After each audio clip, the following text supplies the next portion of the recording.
안녕하십니까. 이번 발표를 진행하는 박사과정 이윤성이라고 합니다. 오늘은 이 TES for Patient라는 주제로 발표를 진행할 예정인데요.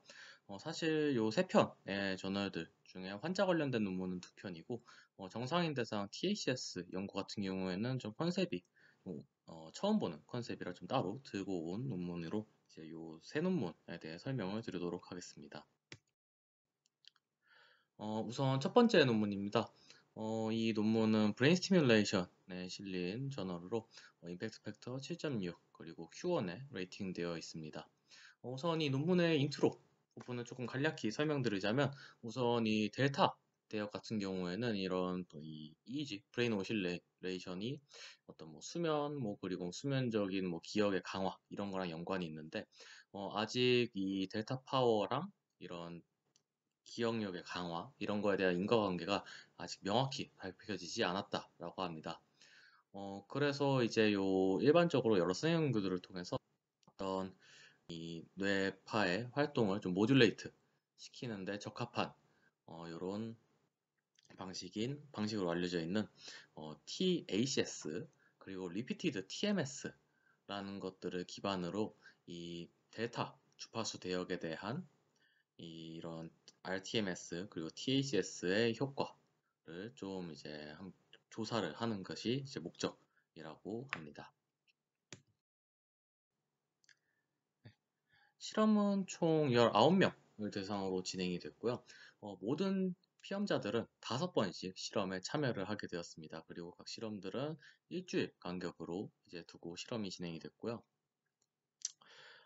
이 TACS 그리고 파라미터 같은 경우에는 양극 전극을 F3 그리고 F4에 부착을 하고, 그리고 음극 전극을 TP9, TP10에 부착을 하였습니다. 요게 이렇게 설명드리면 좀 어떻게 보면은 HD-TACS로 보일 수 있는데, 이 논문에 HD-TACS라고 언급이 따로 없었던 점, 그리고 요 자극 배치를 이제 모식화한 그림을 봤을 때 별도의 두 개의 스티뮬레이션을 사용한 것처럼 그림이 표현되어 있었기 때문에 그냥 요 각각 좌반구, 우반구에 각각의 자극을 인가를 하였다라고 이제 이해를 해주시면 될 것 같습니다.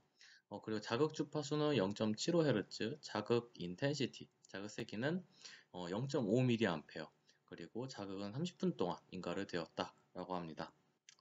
그리고 이 RTMS도 아까 앞서서 설명을 드렸었는데, RTMS가 따지고 보면 Repeated TMS라고 해가지고 일정한 주기를 가지고 TMS를 인가를 하는 이런 방법인데, 이 RTMS도 양극전극과 동일한 위치에 이렇게 이 F3 그리고 F4에 동시에 인가가 되었다라고 이해를 해주시면 되고요.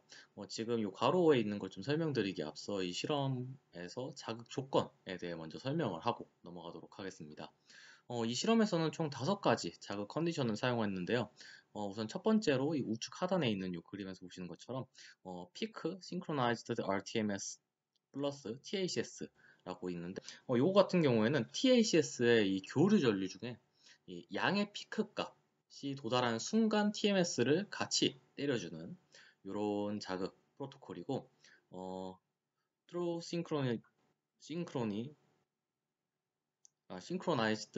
RTMS 플러스 TACS 같은 경우에는 음의 피크에 맞춰서 이 RTMS가 인가되는 조건, 그리고 3번 같은 경우에는 TMS는 그대로 인가가 되지만 자극은 쉐민 조건, 그리고 4번은 TACS만 진짜고 RTMS는 그냥 이 자극이 들어갈 딱딱 소리만 따로 음성으로 제공을 해주는 그런 조건, 그리고 5번은 쉐임과 모든 자극이 이 가짜 쉔 조건인 경우 이렇게 5조건이 들어가게 되고요.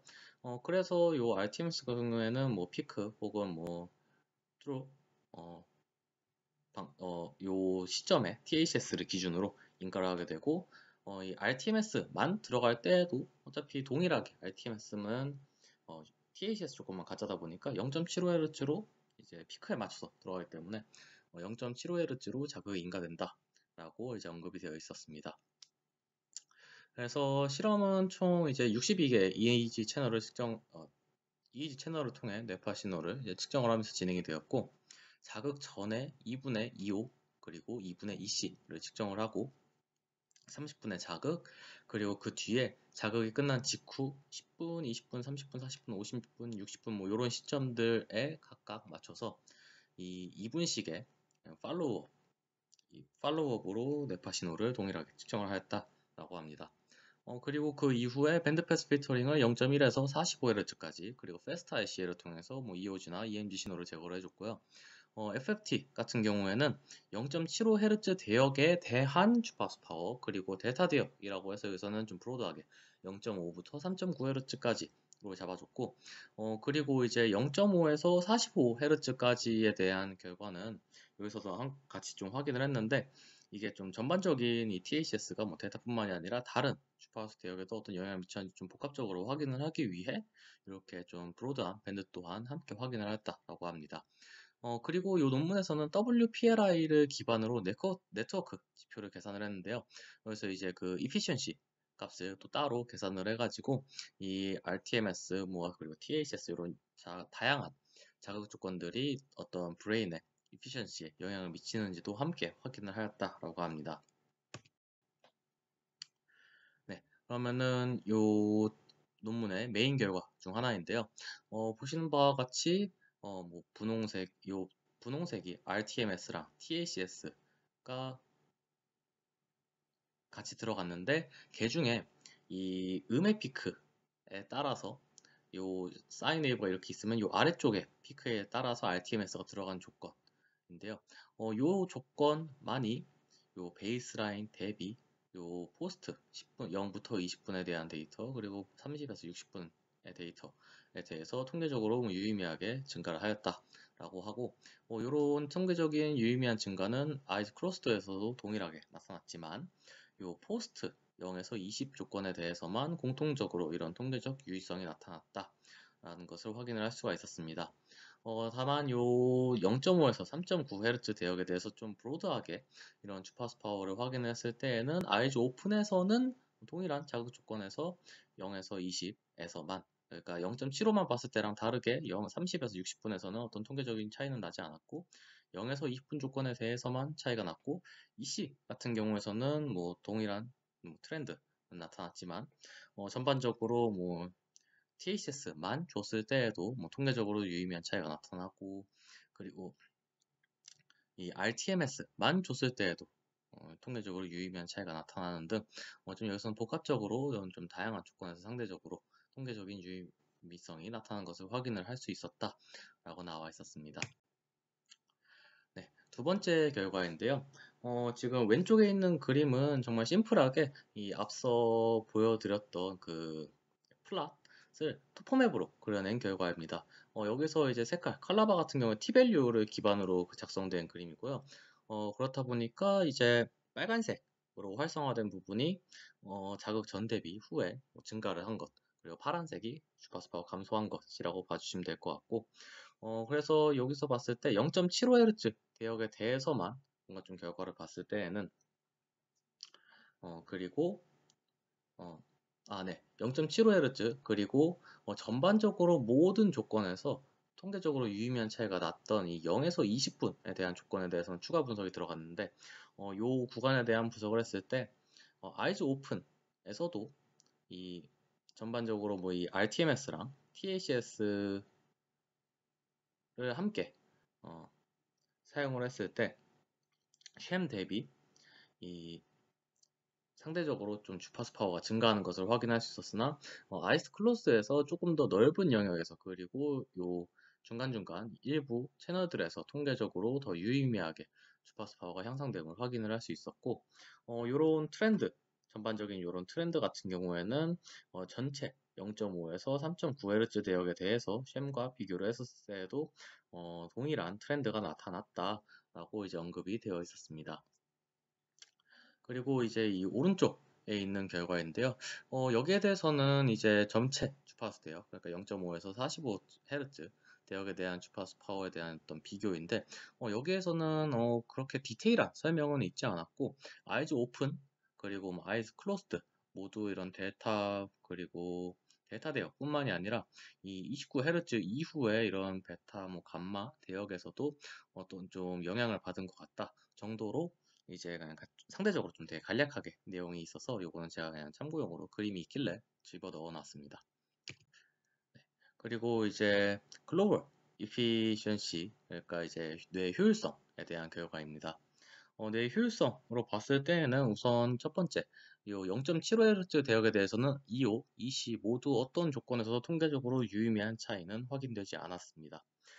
다만 이 델타 대역을 전체적으로 이렇게 봤을 때에는 이 아이즈 오픈 조건에서는 0에서 20분 구간, 그리고 30에서 60분 구간에서 어떤 PSD 결과와 마찬가지로 RTMS 그리고 THS를 함께 주되, 이 RTMS가 음의 피크에서 들어간 조건에 대해서만 이런 효율성이 통계적으로 유의미하게 증가를 하였고, 요 30에서 60 조건에 대해서는 이 그 색깔이 지금 조금 헷갈리게 나와 있는데, 이게 이 RTMS 플러스 THS인데 양의 피크에서 이제 자극이 들어간 조건에 대해서도 통계적으로 유의미한 차이가 났다. 그리고 아이즈 클로스드 조건에서는 이 분홍색, 그러니까 RTMS 플러스 THS 조건 중 음의 피크에 RTMS가 들어간 조건에서 이렇게 통계적으로 유의미하게 뇌 효율성이 증가하였다라는 것을 이제 확인을 할 수 있었다라고 합니다. 그래서 이제 전반적으로 이런 결과들을 쭉 봤을 때 이렇게 전반적으로 동시에 그러니까 THS의 피크나 이렇게 싱크를 맞춰가지고 인가되는 델타 대역 RTMS 플러스 THS 이런 자극이 델타 주파수 범위를 되게 상대적으로 좀 긴 시간 동안 이런 지속될 수 있는 주파수 파워의 향상 효과를 이제 유도할 수 있는 것으로 보인다라고 이제 언급을 하고 있고, 이런 것들이 어떤 뭐 수면 장애 혹은 아니면 기억력에 대한 강화 이런 거를 위한 하나의 방법, 자극 방법으로 활용될 수 있지 않을까라는 이런 가능성을 제시하면서 논문이 마무리가 되었습니다. 네, 그러면은 두 번째 같은 경우에는 저널 오브 뉴로 엔지니어링 앤 리해빌리테이션에 실린 논문으로 임팩트 팩터 5.2 그리고 Q1에 레이팅되어 있습니다. 이 논문 같은 경우에는 TDCS를 이제 스트로크 환자를 대상으로 이제 적용을 하는 그런 연구인데, 우선 이 TDCS라는 자극 기법이 뇌졸중 환자들에 대한 어떤 재활을 위해서 상당히 좀 유익한 이제 보조 수단이 될 수 있다고 여러 성형 연구들에서 보고를 하고 있는데, 요런 기존 선행 연구들, 그러니까 뇌졸중 환자들을 대상으로 하는 연구들의 경우 좀 상대적으로 좀 그중에서 뭐 급성 뇌졸중 환자를 대상으로 하는 이런 연구들은 좀 드물고, 그리고 그 숫자 또한 크게 N수들조차 크게 다루지 않는다라고 좀 언급이 되어 있었습니다. 그래서 이 연구에서는 결론적으로 그렇다 보니까 어떤 이 스트로크로 인한 운동장애가 심한 사람 그리고 심하지 않은 사람을 좀 복합적으로 모아서 이런 뇌졸중 스트로크 환자들에 대한 TDCS의 효과가 어떤 물리치료랑 뭐 이런 걸 좀 동반을 했을 때 효과가 있는지, 있다면은 어떤 효과가 어떤 이 손상 정도, 그러니까 운동적인 이런 제한 사항의 정도에 따라 차이가 있는지 없는지를 좀 함께 확인을 하고자 하였다라고 합니다. 이 총 34명의 스트로크 환자를 대상으로 실험이 진행이 되었고, 이 피험자들을 두 그룹으로 나누어서 이제 실험을 진행을 하였다라고 합니다. 그리고 모든 피험자들은 이 5일 동안 연속으로 이제 어떤 자극과 어떤 일반적인 재활 운동을 이제 진행을 하게 되는데, 우선 이 어떤 TDCS의 효과를 보기 위한 뭐 이의 측정, 그리고 어떤 뭐 요 아래에 있는 후글마이어 어시스먼트, 울프 모터 펑션 테스트 같은 어떤 이런 테스트들 같은 경우에는 치료가 시작되기 전, 그러니까 비포 베이스라인으로서 이제 비포가 있고, 어, 치료가 그 마지막으로 끝난 그 직후인 뭐 after 5 days 그리고 after 1 month, 그래서 이제 팔로우업을 이렇게 쭉 진행을 해서 실험을 진행을 하였다라고 합니다. 해서 이런 과정을 좀 간략하게 아래에 써놨는데, 자극 전에 테스트를 하고 TDCS를 이제 30분 동안 뭐 일정 시간 동안 인가를 받은 다음에 일반적으로 사용되는 어떤 피지컬 테라피 사용하는 이런 작업을 수행을 했다라고 봐주시면 될 것 같습니다. TDCS 파라미터로서 이제 우선 자극 조건은 TDCS 그리고 CM 조건 이렇게 두 종류뿐입니다. 그리고 몽타주, 자극 몽타주 같은 경우에는 이런 스트로크 환자들은 어떤 병변 부위가 좌반구인지 우반구인지에 따라서 좀 이제 어, 제한 사항이 있는 이런 손의 방향이 좀 바뀌기 때문에 뭐 이런 손상 영역에 따라 C3와 뭐 FP1 그리고 C4와 FP2 이런 식으로 이런 자극을 배치를 해서 자극을 인가를 하였다라고 합니다. 그러니까 병변이 있는 부위에 자극을 병변이 있는 반구에 자극을 인가하였다라고 생각해 주시면 편하고요. 그리고 자극 세기는 1.5mA 그리고 자극은 총 20분 동안 인가를 하였다라고 합니다.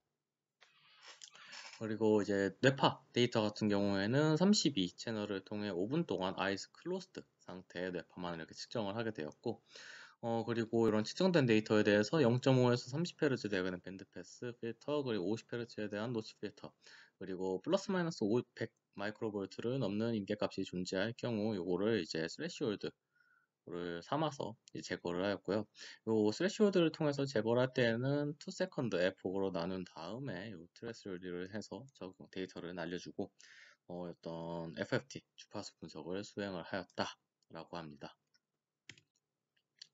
네, 요 아래에 있는 결과가 어떤 이 TDCS 조건 그리고 뭐 이 병변 영역에 대한 전반적인 어떤 주파수 파워의 변화를 나타내는데요.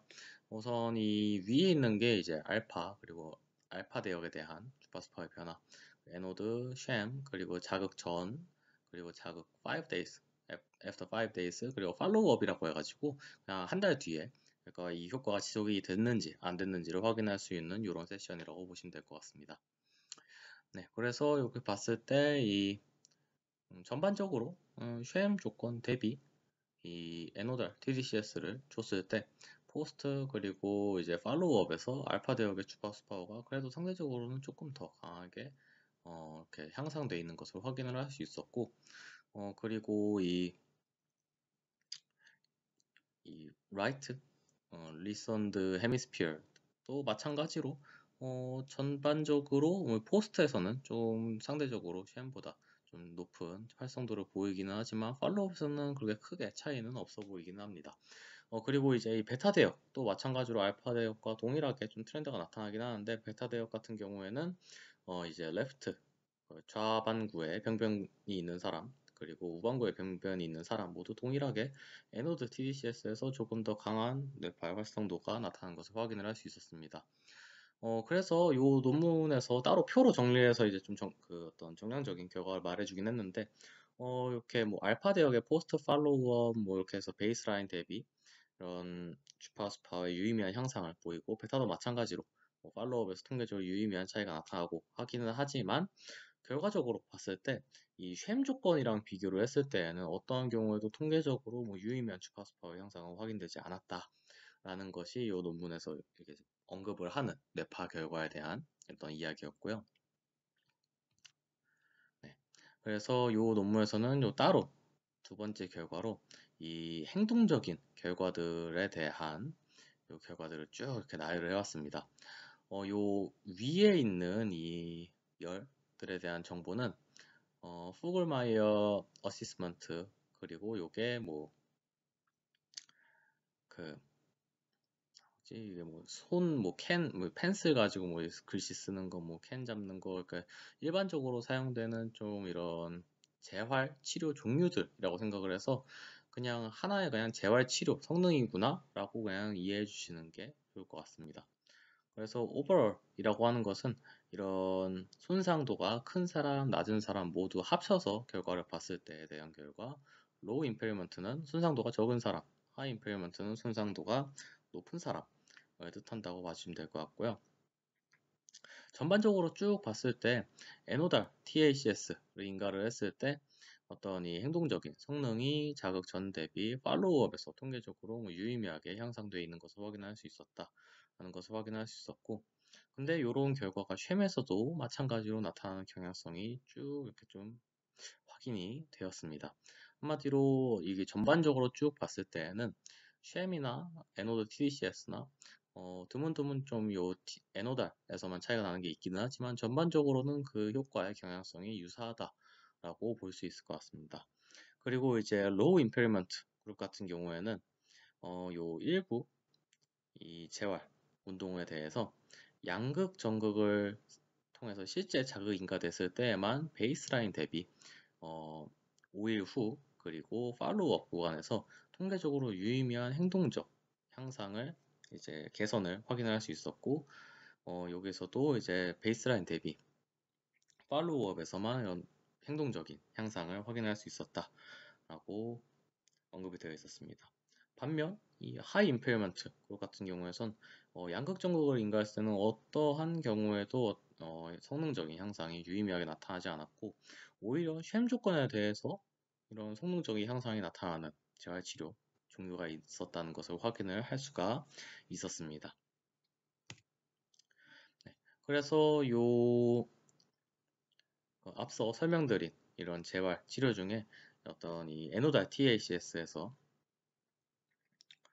통계적으로 유의미한 성능적인 향상을 보였던 이 FMAL이라는 요 재활치료 그리고 베타 대역 그러니까 운동 기능과 연관이 좀 크다고 알려져 있는 베타 대역의 이런 주파수 파워의 변화와 어떤 상관관계가 존재하는지를 확인을 했는데요. 여기서 이제 프론탈에 조금 병변이 있으신 분, 센트럴에 병변이 있으신 분, 그리고 포스테리어 영역에 병변이 있는 사람들을 다 구분을 해가지고 이런 상관관계 분석을 해봤더니 이 프론탈 영역에 대해서만 이런 베타 대역의 주파수 파워의 변화랑 성능적인 향상 사이에 유의미한 양의 상관관계가 있다라는 것을 이제 확인을 할 수 있었다라고 합니다. 그래서 전반적으로 봤을 때 이 에노달 TDCS라는 게 이 논문에서 말하기를 이 에노달 TDCS라는 조건이 이런 뇌파를 쉔 조건이라는 것과 좀 직접적으로 비교했을 때 뭔가 좀 더 나은 주파수 파워의 향상을 유도하지는 못했지만 이 전반적인 뭐 팔로우업까지 좀 쭉 두고 봤을 때에는 어떤 쉔 자극이나 이런 것보다는 어떤 실질적인 운동적인 뭐 기능 향상을 유도할 수 있었다라는 것을 이제 확인할 수 있었다라고 하고 이런 것들을 근거로 봤을 때 이 에노달 TDCS에서 나타난 이런 그 운동적인 능력의 개선은 이런 요 뇌 베타밴드의 그 향상 그리고 향상과 실질적으로 좀 연관이 있지 않을까라는 이제 가능성을 조금 제시를 하면서 이 논문이 마무리가 되었습니다. 세 번째 논문이 Computers in Biology and Medicine이라는 저널에 실린 논문으로 임팩트 팩터 7.0 그리고 Q1에 레이팅되어 있습니다. 이 논문의 이제 노벨티 같은 경우에서는 우선 첫 번째로 이 HDTDCS를 활용한 연구인데 이 HDTDCS는 이 DOC, Disorder of Consciousness라는 이 질환에 좀 효과적인 하나의 자극 기법으로 이제 여러 수행 연구들이 알려져 있었는데 이런 그 HDTDCS의 효과와 그리고 그 메커니즘이 아직까지는 좀 명확히 밝혀지지 않았고 그리고 이 메커니즘이 좀 불명확하다라고 합니다.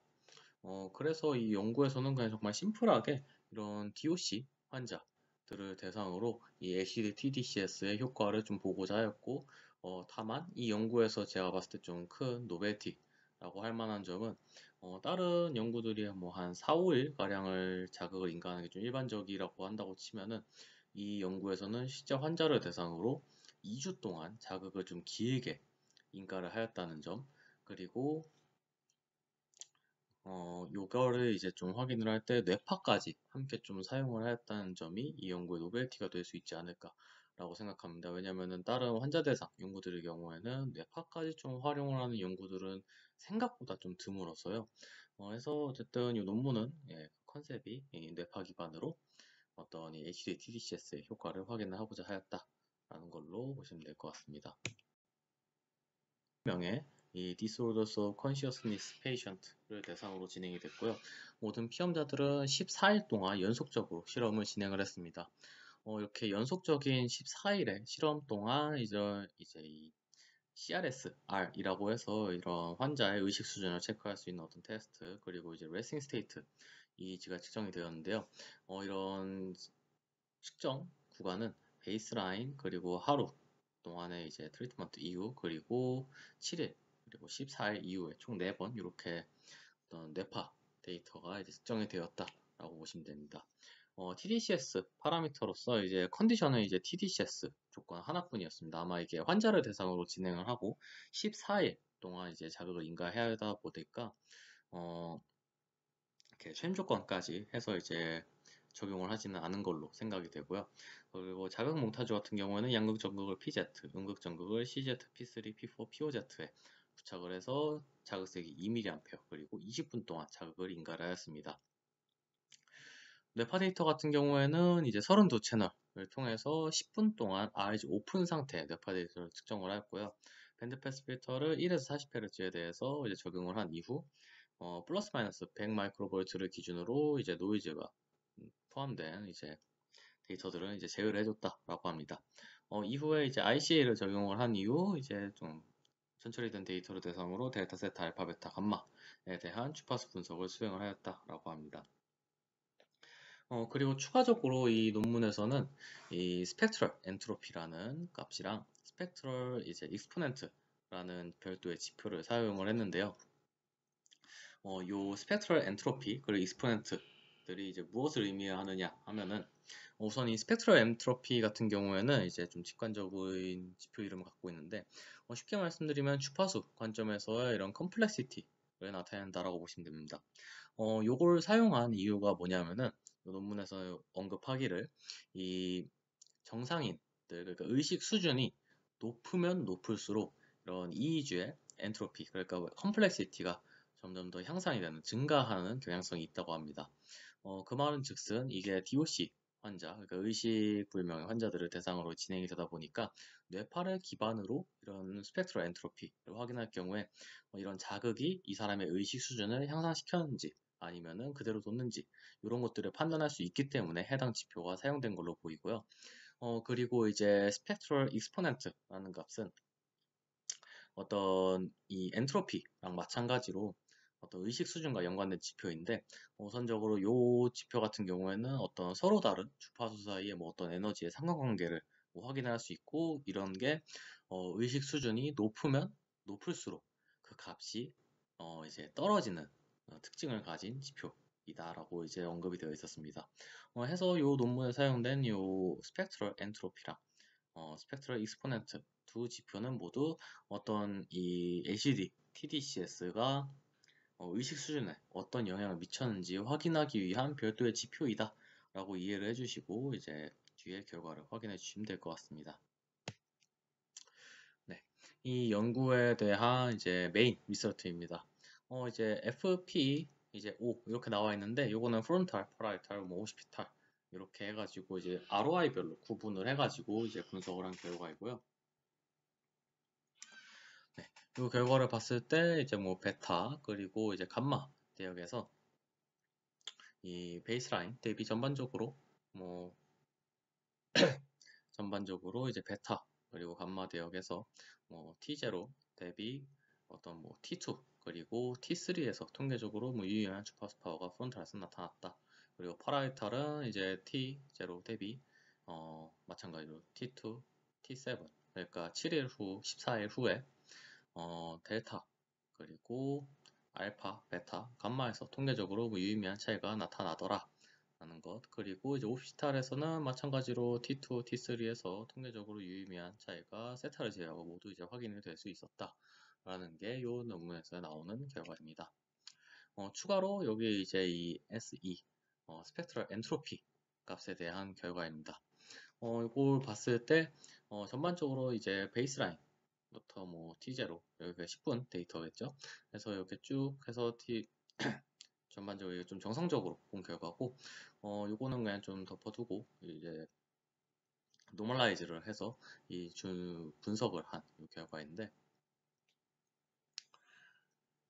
전반적으로 봤을 때 이제 T 제로 대비 이 파라에탈 그리고 50피탈의 T2, T3에서 이런 엔트로피 값이 상대적으로 유의미하게 높게 나왔다라고 합니다. 그 말은 즉슨 이 TDCS 조건이 이렇게 인가가 됐을 때 어떤 의식 수준이 상대적으로 더 높아졌다. 복잡성이 더 높아졌다. 그 말은 즉슨 의식 수준이 더 높아졌다라고도 이제 해석이 가능한 결과라고 보시면 될 것 같습니다. 그리고 요 결과는 이제 스펙트럴 익스포넨트 값이고 이제 의식 수준이 높을수록 그 값이 떨어지는 이런 지표들에 대한 결과인데요. 여기에서도 마찬가지로 이제 프론탈, 파라이탈, 오시피탈 이렇게 전반적으로 쭉 봤을 때 이제 14 자극일 프로토콜을 인가왔고 이제 14일 그리고 뭐 7일 후에 전반적으로 이런 익스포넨트 SE 그러니까 스펙트럴 익스포넨트 값이 통계적으로 유의미하게 떨어지더라. 그 말은즉슨 HDTDCS가 인가됐을 때 역시 이런 의식 수준이 높아지는 것을 확인을 할 수 있었다라고 이제 해석이 되는 것을 확인할 수 있었습니다.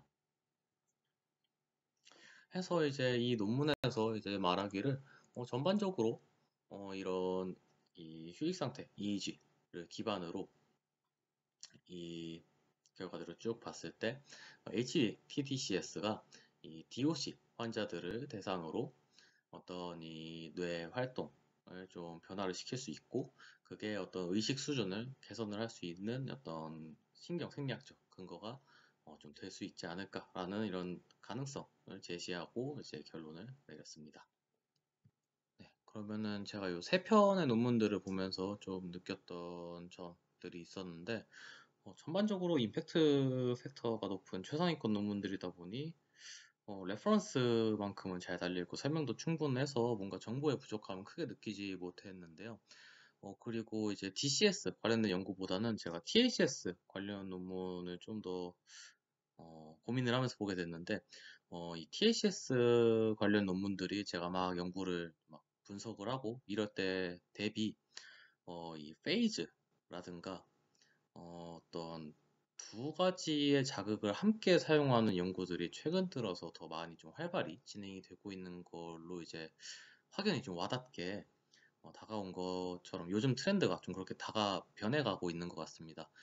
그래서 이 어떤 자극을 사용을 했을 때 특히 이런 그 교류 성분, 그러니까 프리퀀시 성분을 갖고 있는 자극들을 사용하는 연구를 수행을 할 때 이 페이즈에 대한 어떤 요인들을 기반으로 연구를 설계를 하고 뭔가를 확인을 하고 검증을 할 수 있다면은 이거를 논문화하는데 지금 좀 괜찮지 않나 라는 생각이 드는 한편 지금 이미 페이즈에 대해서 이렇게 논문들이 좀 다수 나오고 있는데 그렇다면은 좀 더 좋은 퀄리티 높은 논문에 어떤 퍼블리시를 하고 좋은 논문을 쓰기 위해서는 여기서 뭔가 한 발 더 나가서 페이즈에서 한 발 더 나가서 뭔가 더 새로운 걸 해야 될 거라고 생각을 하는데 그게 뭔지 좀 고민을 해볼 필요가 있지 않나 라는 생각이 들게 좀 되었습니다.